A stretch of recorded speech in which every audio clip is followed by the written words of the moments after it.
நான் வாழ்க்கையில ஒரு நாள் கூட களிமண்ல பானை செய்றத பார்த்ததில்ல. ஆனா ஆஸ்ட்ரியால முறையா பார்க்குறேன்.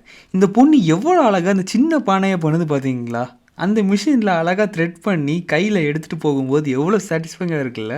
நான் இன்னைக்கு ஆஸ்ட்ரியால எங்க போயிருக்கேன்னு பார்த்தீங்கன்னா, களிமண் திருவிழா. இதுக்கெல்லாமா திருவிழா கொண்டாடுவீங்க? ஆமா, கலைய ரசிக்கிற ஊர் சார் நாங்க. இந்த மார்க்கெட்ல களிமண்ணால செஞ்ச எல்லா ப்ராடக்ட்டும் வச்சிருந்தாங்க. 13 வெவ்வேறு நாடுகள்ல இருந்து வந்து இங்க ஸ்டால் போட்டிருந்தாங்க. எல்லாரும் அவங்க திறமையினால செஞ்ச பொருட்கள இங்க விக்க வந்திருக்காங்க.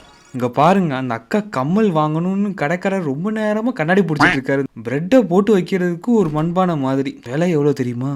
ரூ. 30,000.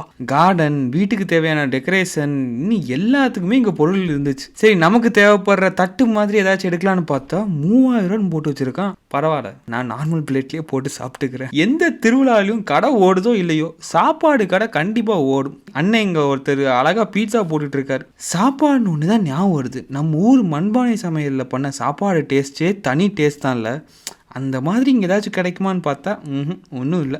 நீங்கள் எப்பயாச்சும் மண்பானையில் சமையல் பண்ணுவீங்களா? கமெண்ட்டில் சொல்லுங்கள்.